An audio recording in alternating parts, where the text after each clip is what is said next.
안녕하십니까. 오늘은 백신 이야기입니다.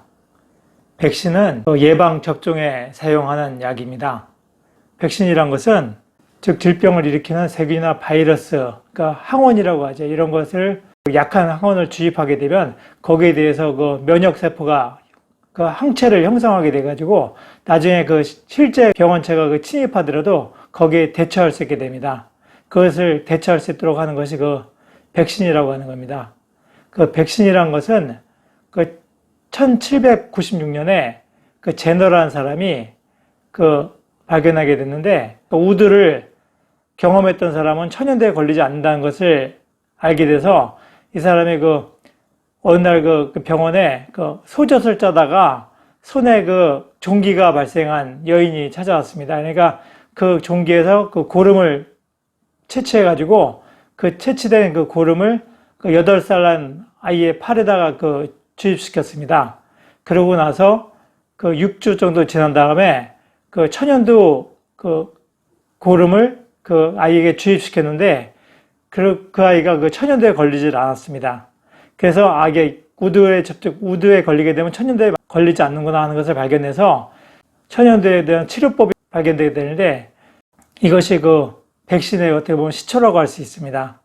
천연두라는 것은 기원전 1160년경에 이집트의 람세스 5세의 미이라에도 발견될 정도로 굉장히 오래된 전염병입니다. 중남미의 아즈텍 문명이라든가 잉카 문명이 천연두에 의해서 거의 멸망하게 되는 그런 사건이 벌어질 정도로 천연두가 상당한 위력을 발휘하게 됩니다.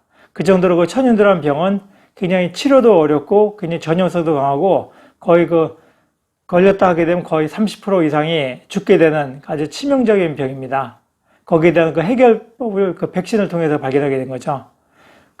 백신이란 말은 원래 지금 파스테르 우유로 유명한 파스테르라는 사람이 자신이 광견병 예방약을 만들 때 이름 붙이기를 백신이라고 이름 붙였습니다.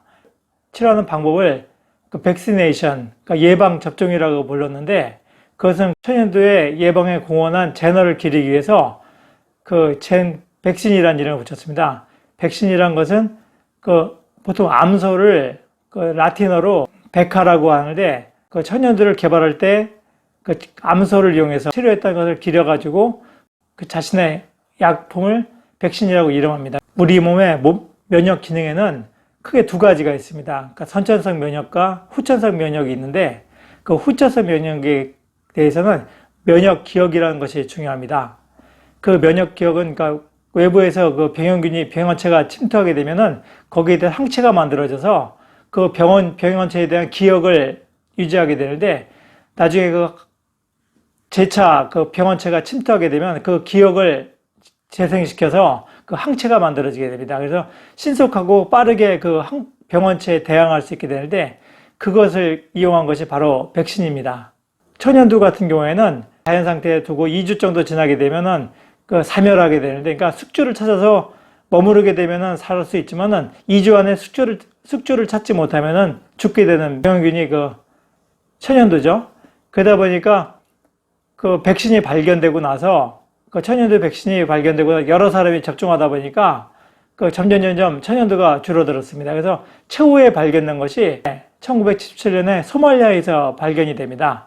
그게 최후의 환자인데 그 환자가 예방접종을 맞고 그 주변에 한 5만 5천 명 가까이를 예방접종을 맞습니다. 그러니까 그 이후에 그 사람이 낫고 나서는 더 이상 천연두가 발견되지 않았습니다. 그래서 1980년 5월 8일 날 세계보건기구 WHO에서 천연두가 공식적으로 사멸했다 하고 발표를 합니다. 그러니까 인간이 최초로 어떻게 보면 전멸시킨 전염병이 되는 것이죠. 그러니까 천연두는 그 전까지만 해도 세계 인류 역사상 5억 명 가까운 사람들을 죽게 했습니다. 그 정도로 무서운 병이었고 전염병의 제왕이라고도 불리웠던 그런 병입니다. 근데 지금은 백신의 발견으로 인해서 사멸해버린 것이죠. 백신의 종류에는 보통 사백신이라든가 생백신, 그다음에 이종 백신 등 여러 가지가 있습니다. 사백신이라고 하게 되면 죽을 사자를 쓰는 거죠. 그러니까 병균을 죽인 백신을 사백신이라고 합니다. 그러니까 보통 사백신 같은 경우에는 콜레라 백신이라든가 소아마비 백신 같은 경우에 사백신을 쓰는데 이것은 전염성은 없죠. 전염성은 없는 대신에 효과도 좀 떨어지는 단점이 있습니다. 그런데 생백신이라는 것은 병원체를 약화시켜서 주사하는 겁니다. 그러다 보니까 약하지만 병균이 살아있는 거죠. 그러다 보니까 생체에 들어왔을 때 약간 부작용이 있을 수 있습니다. 면역 효과는 좋은 대신에 안정성이 좀 떨어진다 하는 그런 평이 있습니다. 이것은 홍역 백신이라든가 장티푸스 백신 등에 쓰입니다. 한편 이종 백신 같은 경우에는 목표하고 있는 병원체 대신에 그보다 좀 약한 유사한 병원체를 주입시켜서 예방을 하는 것인데 천연들을 예방하기 위해서 우드를 이용하는 것이 그 예라고 할 수 있습니다. 노력하는 여러분의 동반자, 동반TV입니다. 감사합니다.